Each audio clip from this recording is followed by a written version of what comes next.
The silence in that dining room was deafening. I can still hear it. The absence of sound, the shocked faces, the half-baked cake sitting in the middle of my mother's 70th birthday table. But to understand how I got there, why I finally said no after 15 years of saying yes, you need to know what it feels like to be invisible in your own family. My name is Claire Daniels. For 15 years, I was the family chef, the invisible hand that fed the people who never seemed to see me. I'm 38 now, a librarian in Charlotte, North Carolina, living a quiet life surrounded by stories that aren't my own. But this story, this one is mine, and it's time I told it. I remember the exact moment I realized I didn't exist in my family's visual history. It was 3 months before my mother's 70th birthday. I was visiting my parents' Charleston home, that grand southern colonial with its white columns and wraparound porch that always smelled of magnolias and expectations. My mother had pulled out the family albums to plan her party, spreading them across the antique coffee table my grandfather had built. "Look at all these beautiful memories," she sighed, her manicured fingers tracing the edges of a photo showing my brother Brandon with his arm around her at Christmas. Brandon always makes the holidays so special. I leaned forward, flipping through page after page. My brother, tall, charismatic, the golden child, appeared in nearly every shot. My father, my mother, aunts, uncles, cousins, even neighbors. But as I turned each page, a cold realization washed over me. I wasn't there. Not in a single photo. "Mom," I said quietly, "where am I in these?" She looked confused for a moment, then waved her hand dismissively. "Oh, you must be in here somewhere. You're just behind the camera, I suppose." She turned another page without looking up. "Remember to make your bourbon pecan pie for the party. Everyone adores it." I felt something inside me crack. 15 years of Sundays, birthdays, Thanksgivings, Christmases, and I existed only as the hands that prepared the food everyone photographed instead of me. It started when I was 23, fresh out of college, when my grandmother passed away. She had been the one who cooked for every family gathering, her kitchen a warm sanctuary where I'd learned to crimp pie crusts and season cast iron skillets. After the funeral, while everyone sat in the living room sharing stories, I found myself in her kitchen, making the comfort foods she had taught me. "Claire has her grandmother's gift," my Aunt Susan had said that day, the only one who ever really saw me. But somehow, that gentle observation became a life sentence. From that day forward, it was assumed I would take over, that I would be the one to feed the family. I said some. First, I did it out of love, out of a desire to keep my grandmother's spirit alive. I'd drive the 2 hours from Charlotte to Charleston, arriving before dawn to start preparations. I'd spend days planning menus, shopping for ingredients, creating the perfect atmosphere. I thought it was my way of saying, "I love you." But somewhere along the way, it became expected, required, invisible. My brother, Brandon, meanwhile, built a successful real estate business in Atlanta. He'd sweep in just as dinner was being served, often with a different girlfriend on his arm, always the center of attention.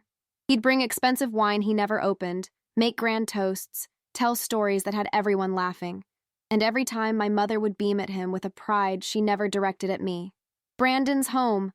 So blessed," she'd caption the family photos on social media. Photos I was never in because I was still in the kitchen, washing dishes or plating dessert.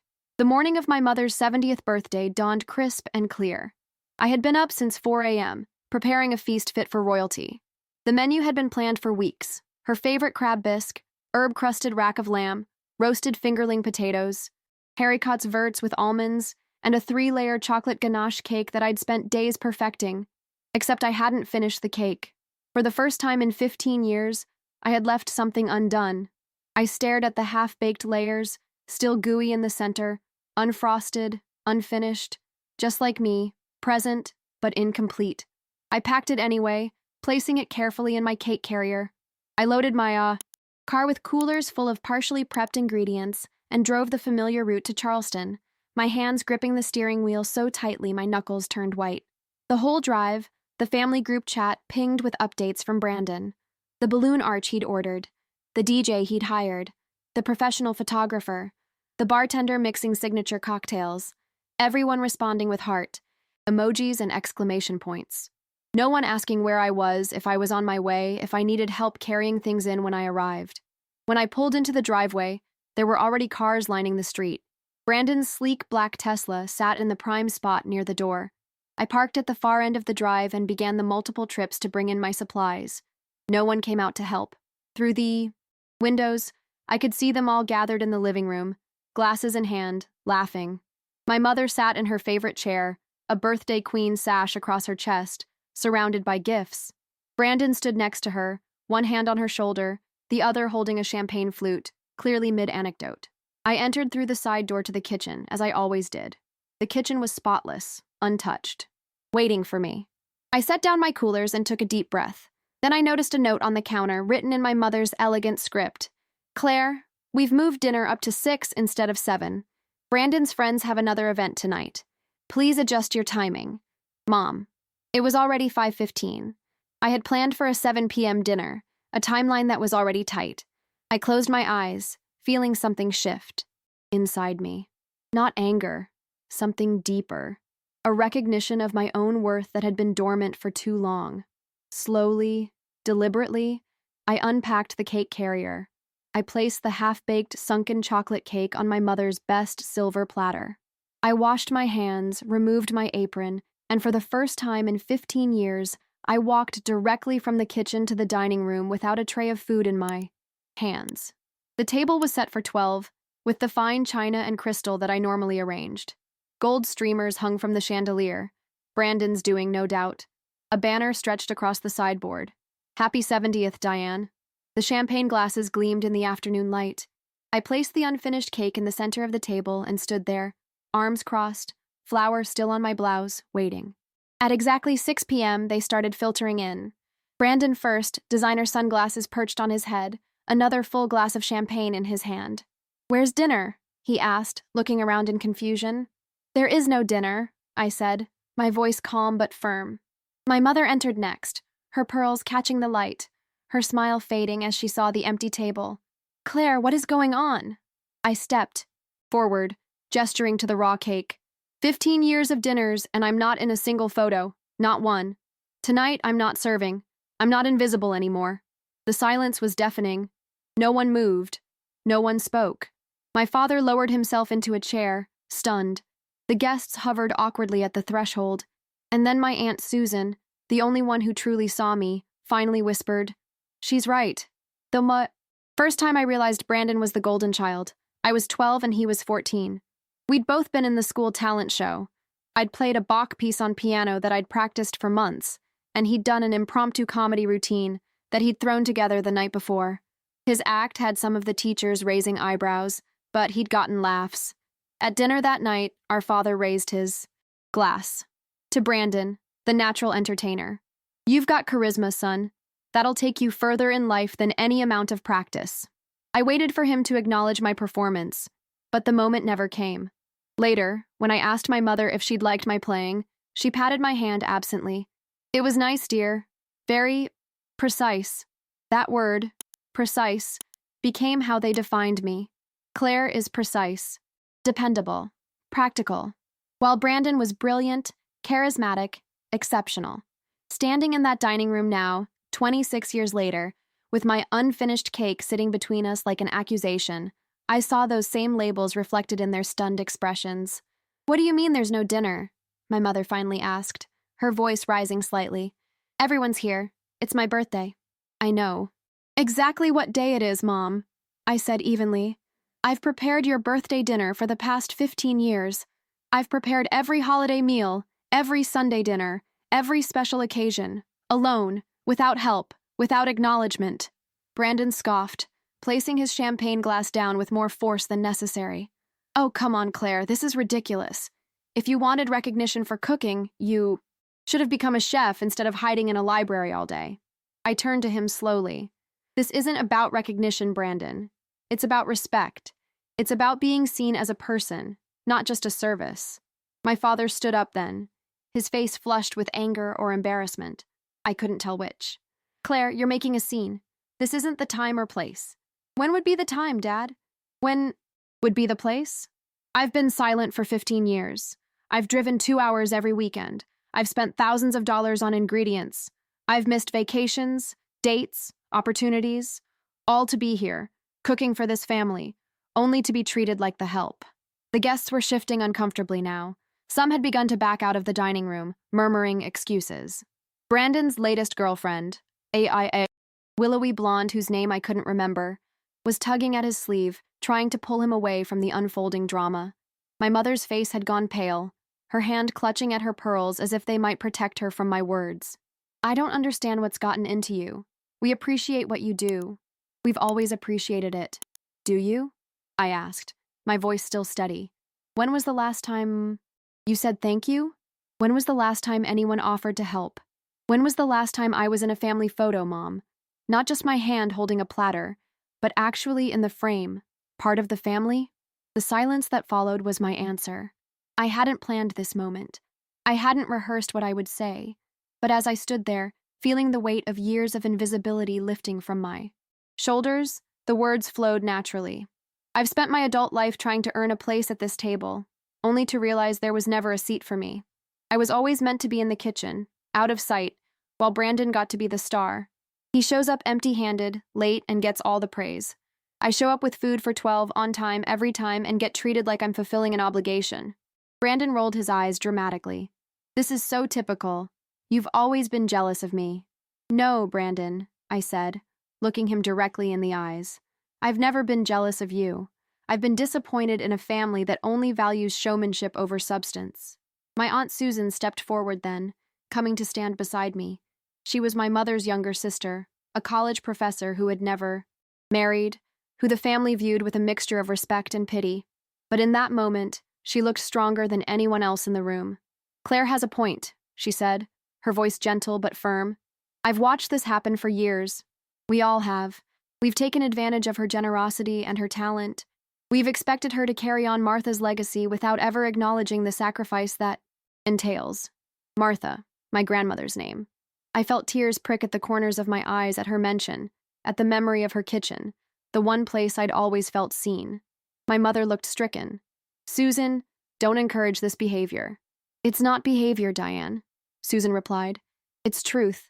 My father's face had turned from red to purple. If you didn't want to cook, you should have said something. No one forced you. Didn't they? I asked quietly. Every time I suggested something different, every time I mentioned being tired or busy, what happened? Mom would sigh and say, but everyone's looking forward to your roast. Or, no one makes pie crust like you do. The emotional manipulation was subtle, but effective. A heavy silence fell over the room. Through the archway to the living room, I could see some of the guests collecting their purses, preparing to leave. This wasn't the celebration they'd come for. Brandon broke the silence, his voice cutting. So what now, Claire? You've made your point. You've ruined Mom's birthday. Are you happy? I looked at the half-baked cake, at the pristine place settings, at the faces of my family, really looked at them, perhaps for the first time in years, and I realized something profound. I wasn't angry anymore. I was free. I'm not trying to ruin anything, I said softly. I'm trying to save myself. For 15 years, I've been disappearing, piece by piece, serving this family. Today, I'm choosing to be whole. I'm choosing to be visible. I turned to my mother, whose eyes were wide with shock and something else. Recognition, perhaps. Happy birthday, Mom. The cake isn't finished. Neither am I. With that, I picked up my purse from where I'd set it on the sideboard and walked toward the door. As I passed my Aunt Susan, she squeezed my hand. You've done enough, Claire, she whispered. More than enough. I nodded, unable to speak through the tightness in my throat.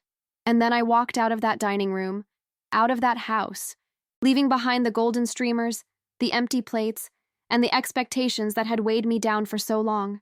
As I reached my car, I heard footsteps behind me. I turned to see my Aunt Susan hurrying down the porch steps. Wait, she called. I'm coming with you. And for the first time in 15 years, I didn't leave a family gathering alone. Susan and I drove in silence for the first 20 minutes, the South Carolina twilight casting long shadows across the highway. I gripped the steering wheel, my mind replaying the scene I'd left behind, the stunned faces, the half-baked cake, 15 years of obligation finally rejected. Are you okay? Susan finally asked, her voice gentle in the growing darkness. I exhaled slowly, realizing I'd been holding my breath.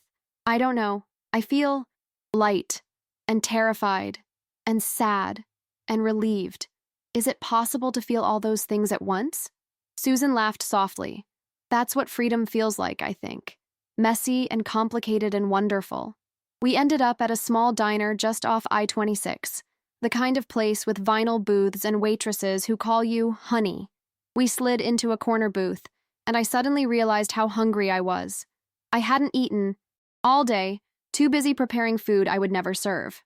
2 slices of whatever pie you've got and coffee, please, Susan told the waitress who approached with menus. Then she looked at me with a conspiratorial smile. For once, someone else can do the baking. The pie turned out to be peach, not nearly as good as mine, but there was something liberating about eating someone else's imperfect creation. As we ate, Susan told me things I'd never known. How she'd fought with my mother about the way I was treated, how she'd tried to intervene over the years. Your mother wasn't always like this, she said, stirring cream into her coffee. When we were growing up, Diane was actually the rebel. She wanted to be an artist, did you know that? But our parents pushed her toward what they considered practical: marriage, family, stability. I shook my head, trying to imagine my perfectly coiffed, pearl-wearing mother as a young rebel. When she met your father, he was so different from the men our parents wanted for her. He was ambitious, a bit rough around the edges. Our parents disapproved, which only made her want him more. Susan sighed. But somewhere along the way, she became exactly what she'd rebelled against. She started measuring success in appearances, in status. And Brandon, well, he reminded her of Robert when they first met. Charismatic, bold. And I reminded her of no one, I said quietly. Susan reached across the table and took my hand. You reminded her of me, the quiet sister, the one who chose books over parties, ideas over status. I think that scared her, in a way. I looked up, surprised. Scared her? Why? Because I chose a different path. I never married, never had children. In Diane's world, that makes me a failure.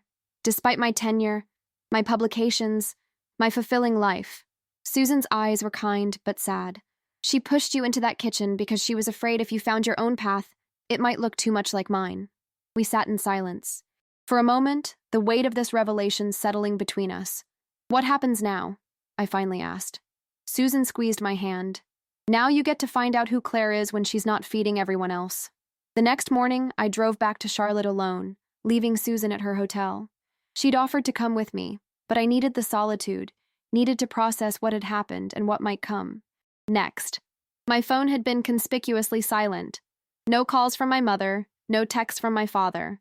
Only Brandon had reached out, a single message that read, "Way to make Mom's birthday all about you. Typical."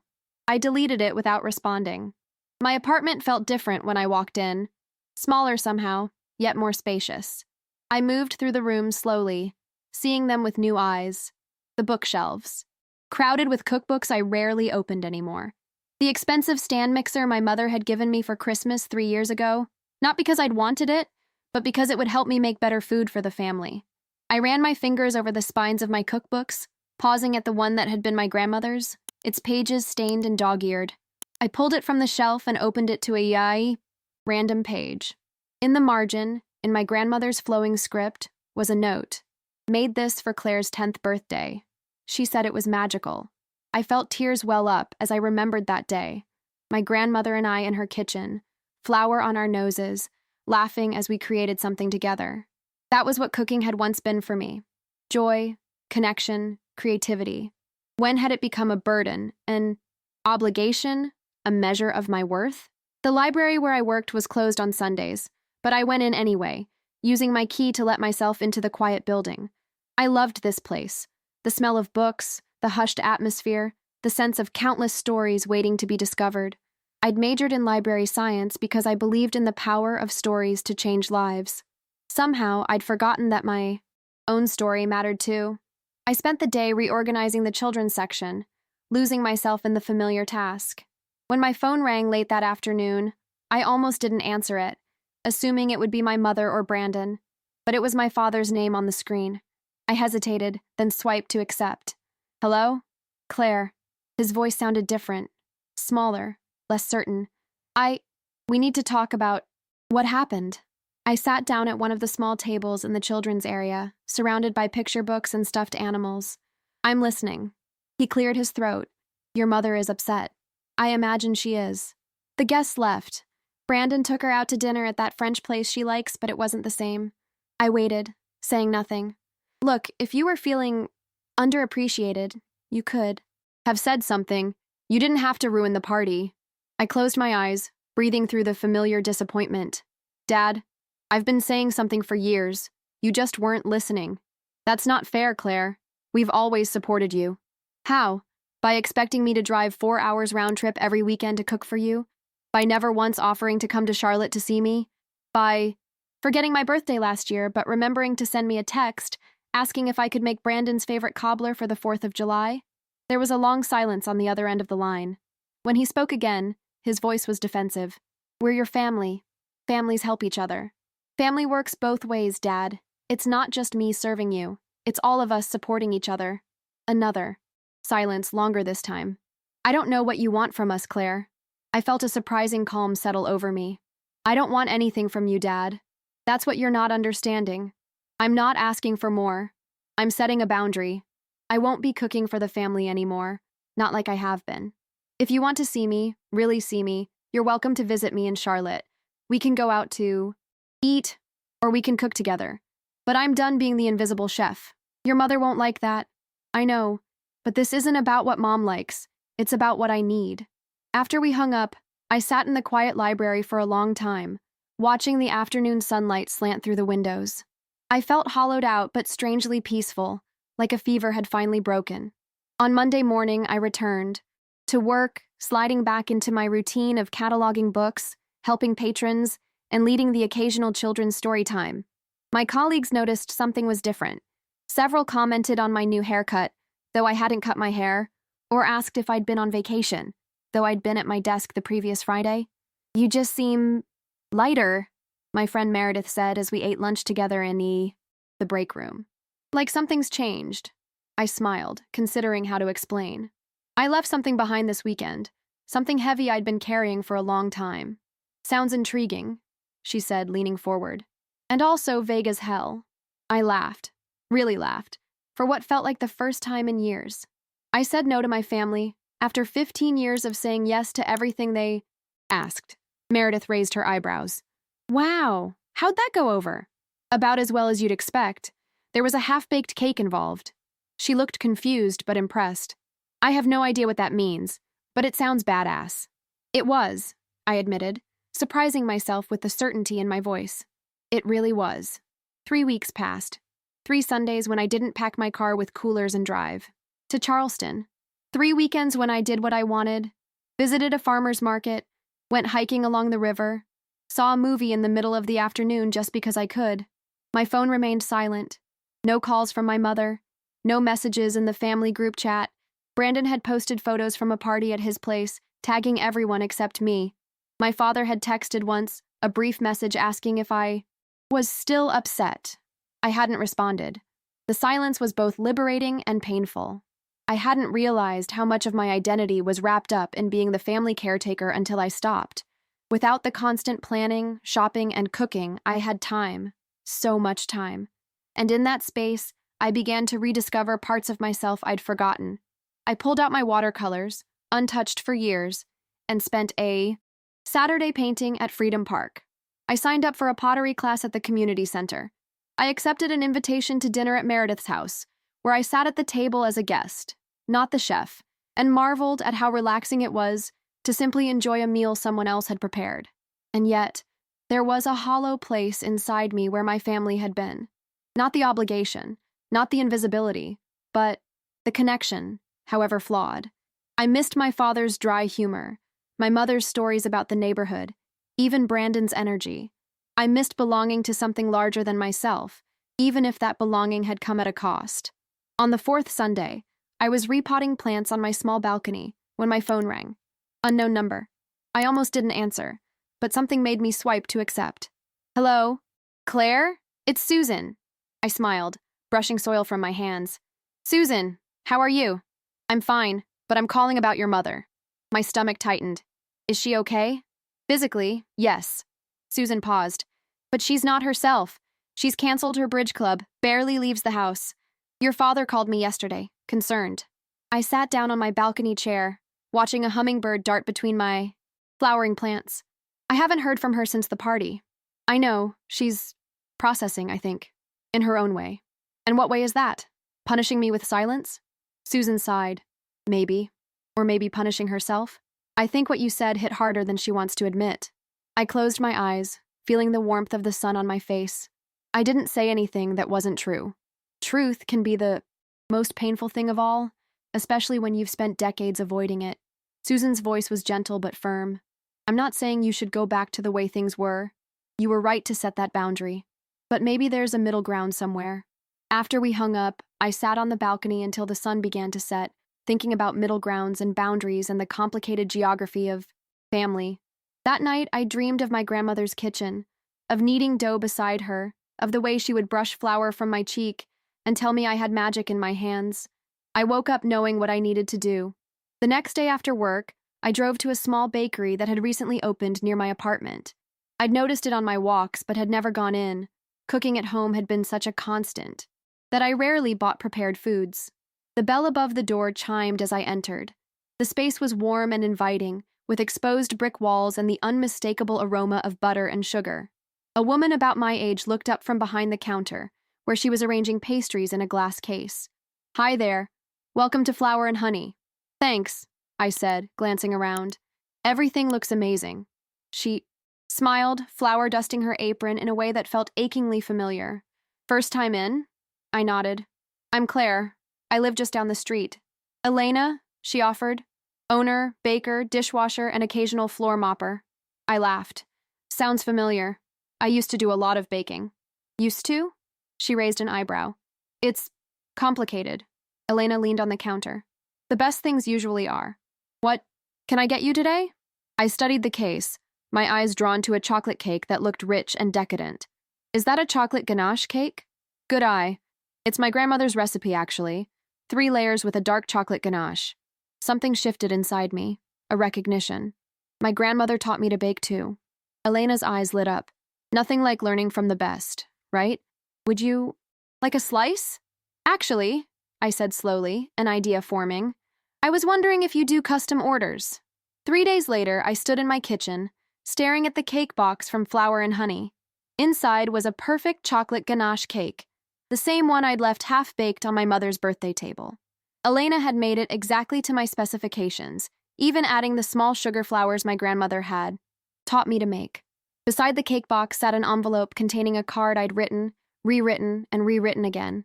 Mom, I'm sorry for how things unfolded on your birthday.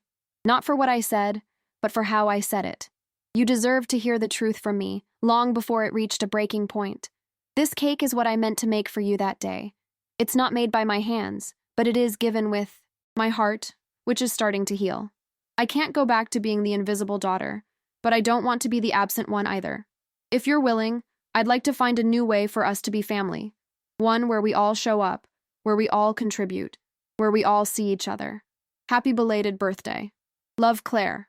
I sealed the envelope, placed it on top of the cake box, and carried both to my car. The drive to Charleston felt different this time. I wasn't laden with coolers, wasn't rushing to prepare a feast. I was coming as myself, just Claire, offering not service but reconciliation. As I pulled into my parents' driveway, I felt a flutter of anxiety. What if they weren't home? What if they refused to see me? What if this gesture, this olive branch, was met with more silence? But when I rang the doorbell, the door opened almost immediately. My father stood there, his eyes widening in surprise. Claire, he said, his voice rough, we weren't expecting you. I held out the cake box. I brought something. For Mom. My father stared at the cake box, confusion crossing his face. You drove all this way to bring a cake? I drove all this way to talk, I corrected him gently. The cake is just symbolic. He hesitated for a moment, then stepped back, opening the door wider. Your mother's in the sunroom. I followed him through the familiar hallway, past family photos where my absence was suddenly glaring. The house smelled different. No aroma of roasting meat or baking bread. The kitchen we passed was spotless, unused.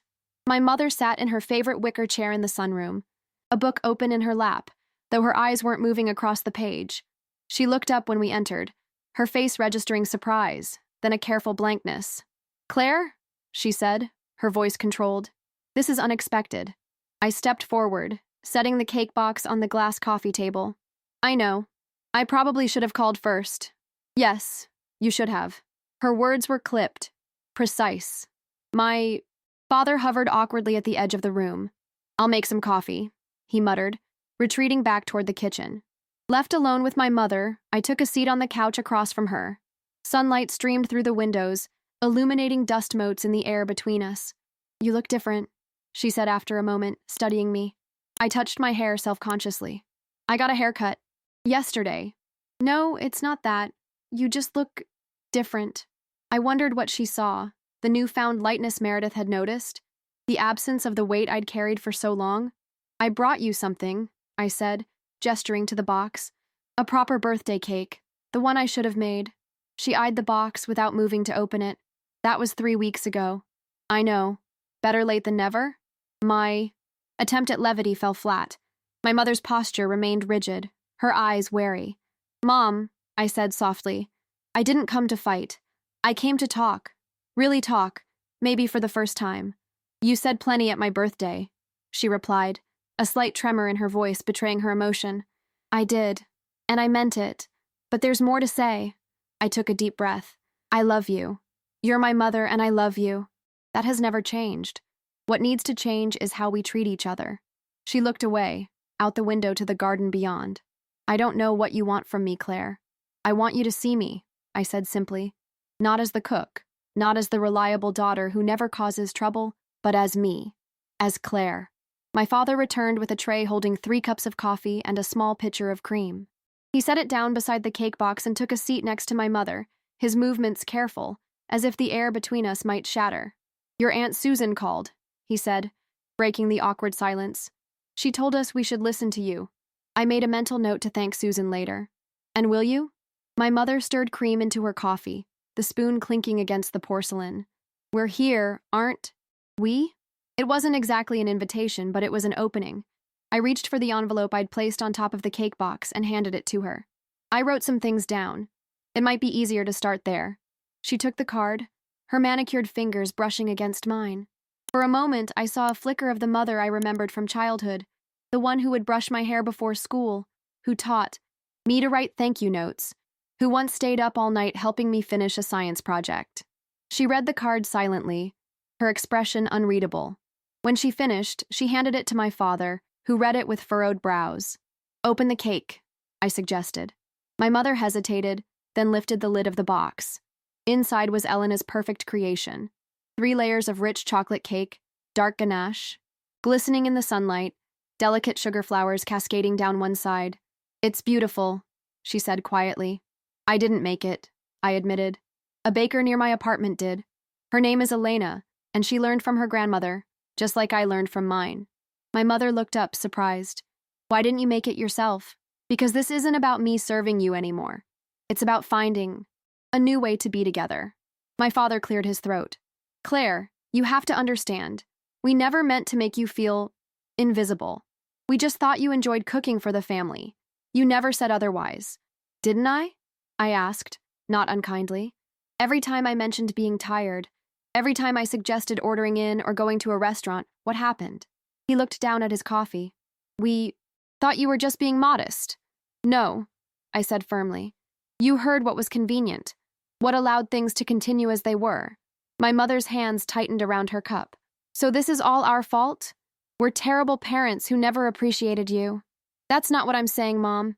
This isn't about fault. It's about patterns we all fell into, patterns we can change. And if we don't, want to change? She challenged, a familiar stubbornness in her eyes. I met her gaze steadily.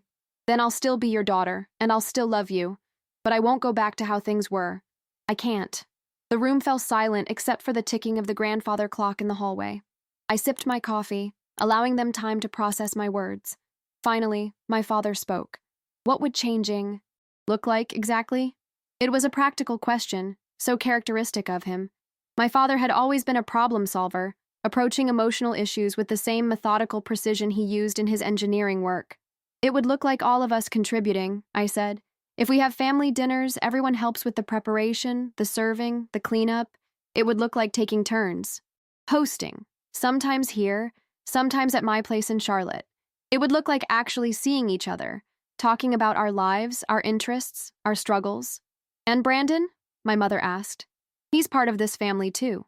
He is, I agreed. And he would be welcome under the same conditions. If he wants to be part of these gatherings, he contributes. If not, that's his choice. My mother was quiet for a long moment. Then she said something that surprised me. I looked through our photo albums after you left. You were right. You're not in them. Her voice was small, almost confused. I don't understand how I never noticed. It was the closest thing to an acknowledgement I'd ever heard from her. I felt a tightness in my chest begin to loosen. We could take a new photo today, I suggested. The three of us, with the cake.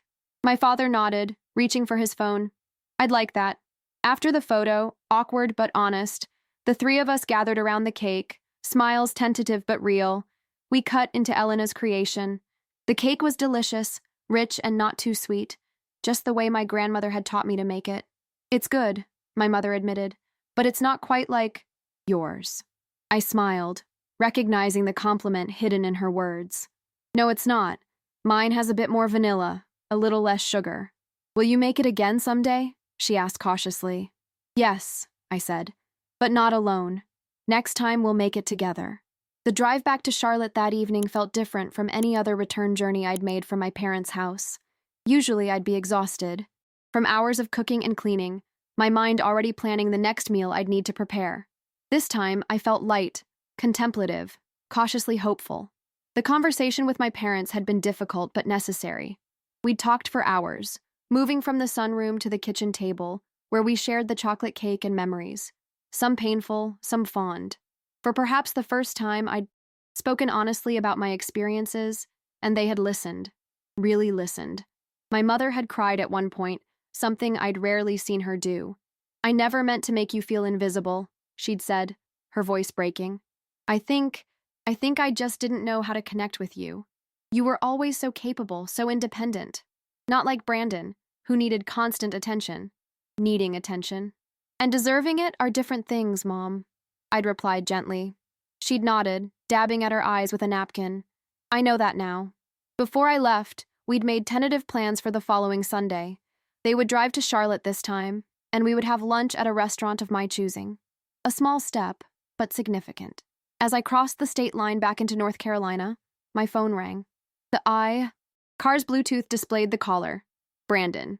I hesitated, then pressed the button to accept. Hello? So you went to see Mom and Dad? He said without preamble, his voice tight with accusation. I took a deep breath, keeping my eyes on the road. Yes, I did. Dad just called me. Said you all had some big heart-to-heart, and now there are new rules for family gatherings.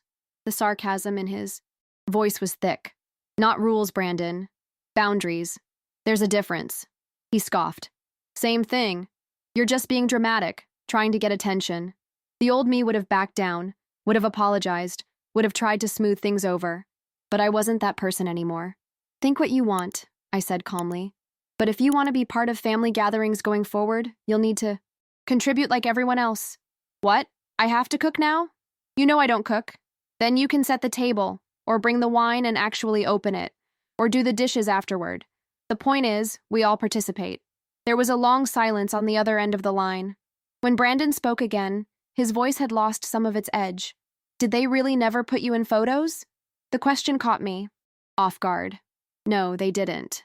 Another silence. I never noticed either. Something in his admission touched me.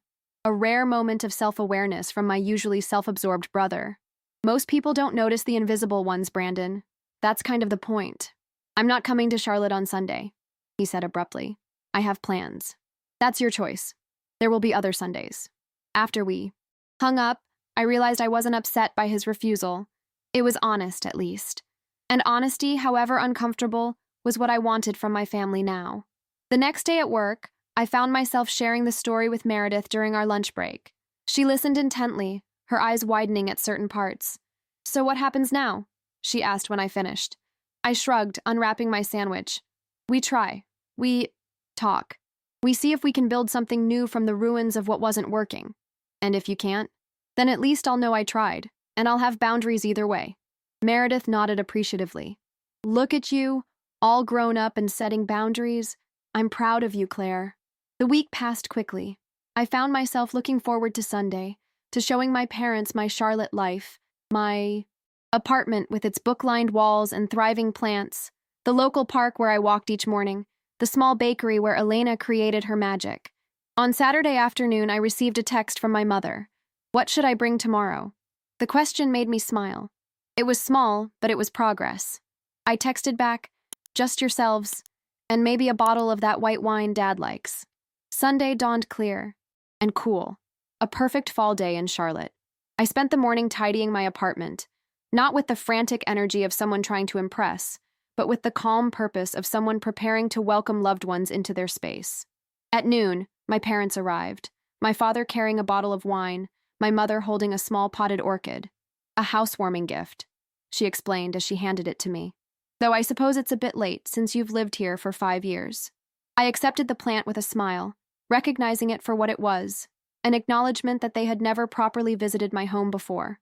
Lunch at the small Italian restaurant down the street was surprisingly pleasant. My father asked questions about my work at the library, seeming genuinely interested in the literacy program I'd helped develop. My mother admired the neighborhood as we walked back to my apartment, noting the tree-lined streets and historic buildings. It's charming, she said, sounding almost surprised. I can see why you like it here. Back at my apartment, I made coffee while my father explored my bookshelves, pulling out volumes that caught his interest. My mother wandered to my small balcony, examining my container garden. You always did have a green thumb, she commented when I joined her, handing her a cup of coffee. Like your grandmother. I think of her when I'm out here, I admitted. She taught me about plants as well as baking. My mother nodded, touching a basil leaf gently. She was a remarkable woman. Sometimes I think I disappointed her. I never had her patience, her attention to detail. You didn't disappoint her, I said, surprised by this glimpse of my mother's insecurity. You just had different gifts. She turned to me, her eyes searching my face. What are my gifts, Claire? Do you see any in me? The question was so nakedly vulnerable that it took my breath away.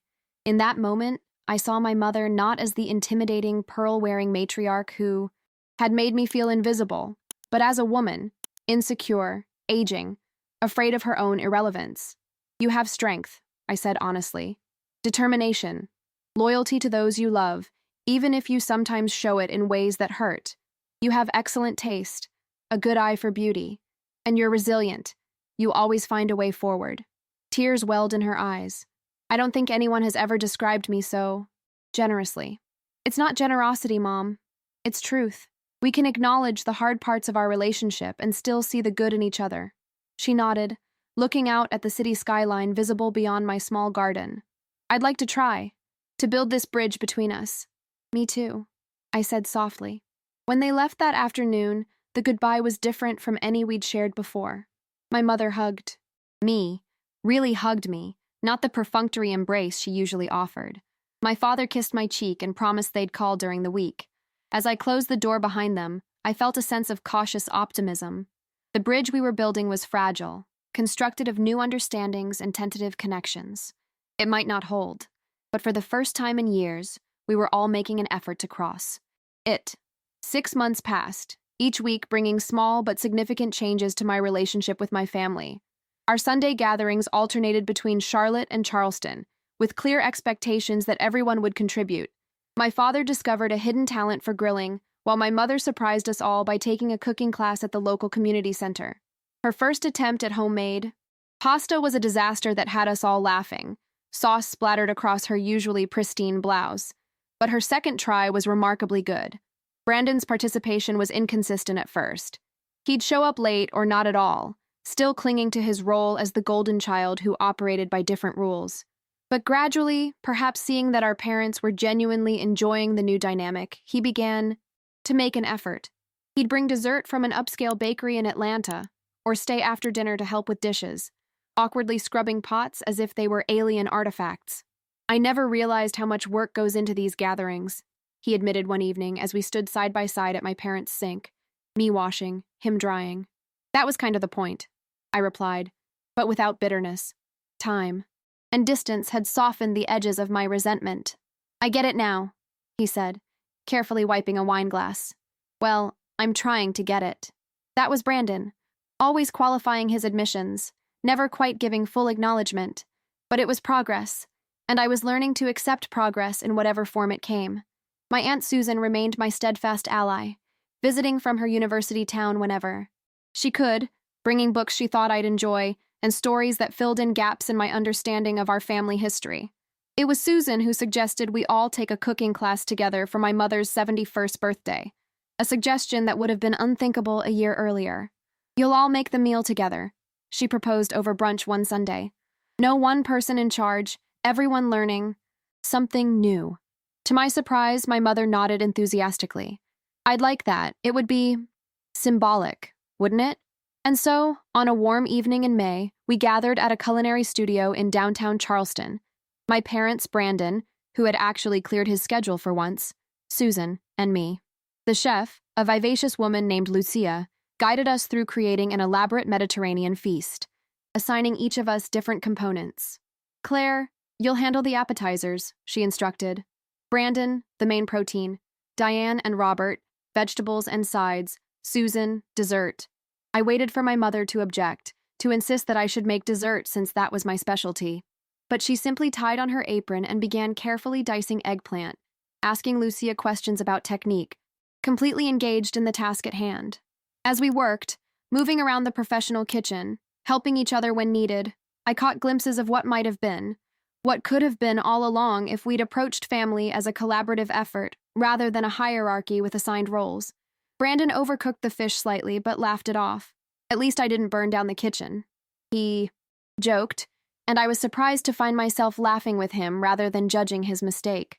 When we finally sat down to enjoy our collective creation, my father raised his glass in a toast.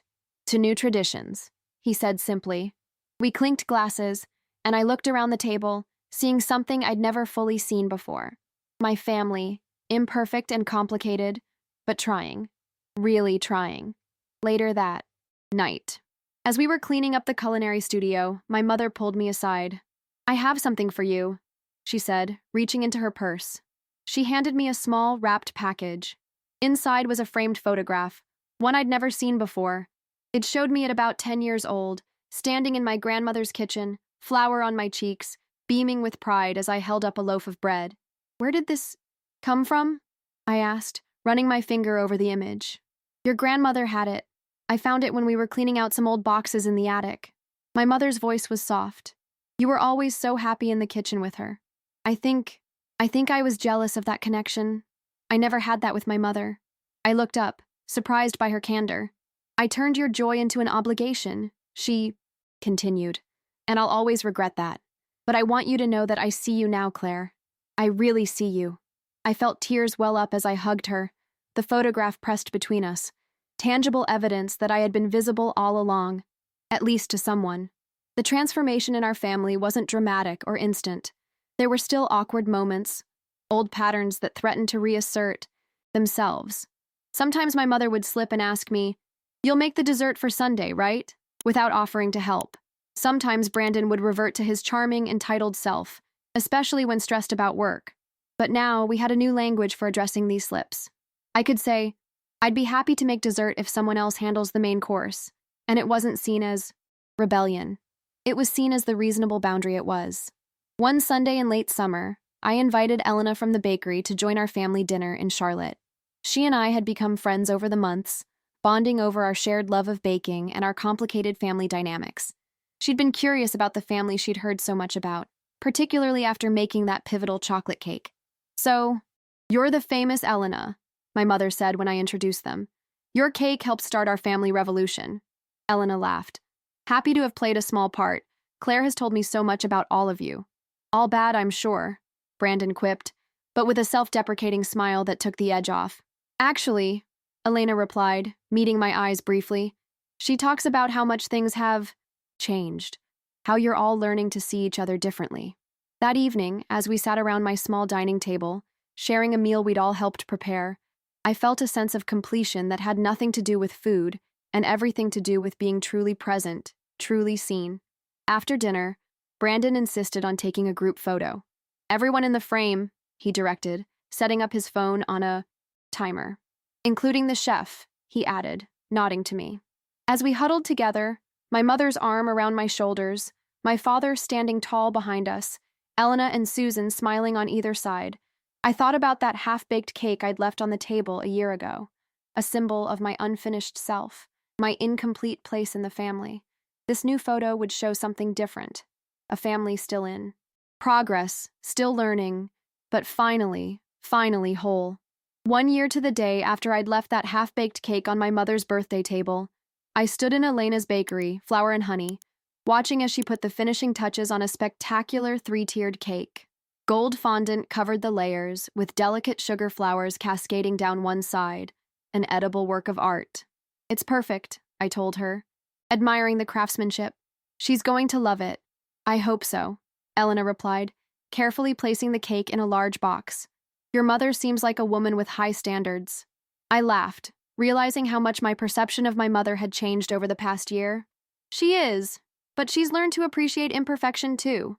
The cake was for my mother's 71st birthday celebration, a proper one this time, with everyone participating in meaningful ways. Brandon had reserved a private room at her favorite restaurant. My father had arranged for some of her oldest friends to attend. I had ordered the cake, and for once, I hadn't felt guilty about not making it myself. As Elena and I carried the cake to my car, she asked, "Will you ever go back to baking like you used to?" I considered the question, helping her secure the box in my trunk. "I've started again, actually, but differently. I'm teaching a children's baking class at the library now, once a month. It's not about feeding others out of obligation. It's about sharing something I love." Elena smiled. "That sounds like healing to me." The restaurant was in downtown Charleston, an elegant place with crisp white tablecloths and soft lighting. When I arrived with the cake, Brandon met me at the door, taking the box from my hands. "Let me help with that," he said, a simple gesture that would have been unthinkable a year ago. Inside, the private dining room was already filled with guests, my parents' friends, some extended family, Susan deep in conversation with my father. My mother sat at the head of the table, radiant in a shiny blue dress that matched her eyes, a glass of champagne in her hand. She stood when she saw me, crossing the room to embrace me. "You made it," she said, as if there had ever been any doubt. "Of course I did," I replied, returning her hug. "I wouldn't miss it." The evening unfolded like a dream, conversation flowing easily, laughter filling the room, everyone taking part in celebrating not just my mother's birthday, but the person she was becoming. The woman who had once measured her worth by appearances was now telling self-deprecating stories about her failed attempts at sourdough bread, her eyes crinkling with genuine mirth. After dinner, when it was time for the cake, Brandon dimmed the lights as the waitstaff brought it in, candles flickering on top. The room gasped collectively at Elena's creation, and my mother clasped her hands in delight. "Before Mom blows out the candles," Brandon announced, "we have something for her." He nodded to me, and I pulled out a large envelope from my bag, handing it to my mother. Inside was a photo album, not the kind with plastic sleeves and sticky pages, but a beautifully bound book I'd created online. "What's this?" she asked, opening the wide cover. "A new family album," I explained. "One that includes everyone." She turned the pages slowly, her eyes widening as she took in the images. There were old photos I'd collected from relatives, Susan, and my grandmother's belongings. Pictures where I did appear, though they had never made it into the official family albums. There were new photos from our Sunday gatherings over the past year. My father at the grill, Brandon setting the table, my mother kneading dough with flour-covered hands. There were candid shots I'd taken without anyone noticing. Susan and my mother laughing over coffee, my father reading in his favorite chair, Brandon playing with a neighbor's dog. And there were photos of me, cooking, yes, but also gardening, painting, walking in the park, living my life beyond the kitchen. When my mother reached the last page, she found a recent group photo of all of us in the culinary studio, arms around each other, faces bright with genuine joy. Beneath it was an inscription, "To see and be seen, the greatest gift we can give each other." She looked up, tears shining in her eyes. This is wonderful. Thank you, Claire." "It wasn't just me," I said, gesturing to Brandon and my father, who had helped collect photos and memories for the project. My mother stood, glass in hand. "I'd like to say something." The room quieted as she looked around at the gathered friends and family. "A year ago, I had a birthday that didn't go quite as planned," she began, a hint of a smile playing at her lips. My daughter brought me a half-baked cake and some hard truths. A few people chuckled nervously, unsure if this was a humorous anecdote or something more serious. It was the most valuable gift I've ever received, my mother continued, because it forced me to see what I had been missing, or rather, who I had been missing. She turned to me. Claire, for too many years, I took your generosity for granted. I expected your service without recognizing your sacrifice. I'm sorry for that, and I'm grateful every day that you gave us a chance to make things right. I felt tears welling up, unexpected and overwhelming. To my daughter Claire, she said, raising her glass, who taught me that being seen is more important than being served.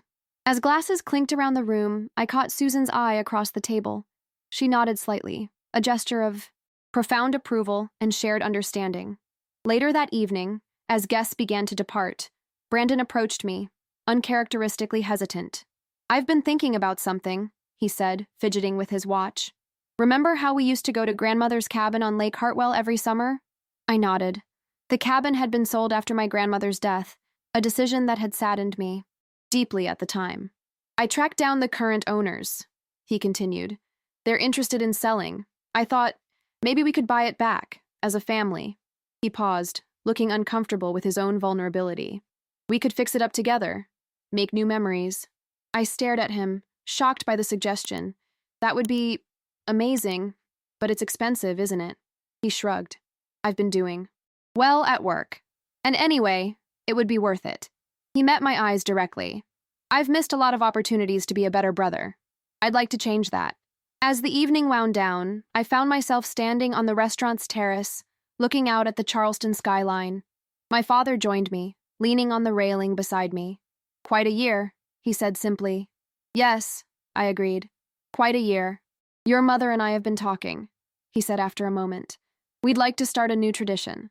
A family cooking competition every month. Different themes, rotating judges. No pressure, just fun. I laughed, imagining the chaos and joy such an event would bring. I'd like that. He nodded, satisfied. Good, because you're going down. I've been practicing my pie crust. Is that a challenge?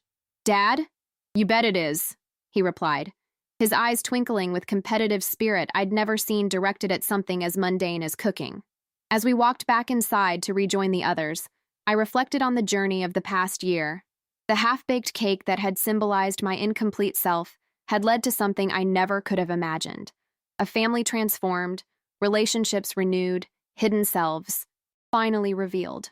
I had stopped being the invisible chef, the silent server, the daughter who existed only in the margins. I had found my voice, set my boundaries, and in doing so, had given my family the chance to really see me for the first time. And in the seeing, we had all been changed. That night, after returning to my parents' house where I was staying for the weekend, I sat on the guest bed, formerly my childhood bedroom, and scrolled through the photos from the evening on my phone. There was one that caught my eye, a candid shot someone had taken of me, my mother, and Brandon, laughing together over some shared joke, completely unaware of the camera. It wasn't a perfect photo. My eyes were half closed, Brandon's hand was blurred with motion, my mother's hair was slightly disheveled. But it was real, a genuine moment of connection, captured forever. I sent the photo to both of them with a simple message. Love isn't measured by what you give. It's measured by who sees you when you're not giving anything at all. My phone pinged almost immediately with responses, a heart emoji from Brandon and a text from my mother. I see you, Claire, and you're magnificent. I set my phone down, smiling in the darkness of my old room, feeling a peace I had never known before. The journey from invisibility to recognition had been painful at times, but necessary. The half-baked cake had been a turning point, not an ending, but a beginning. And as I drifted off to sleep, I realized that some things were worth leaving unfinished, if only to make room for something better to take their place.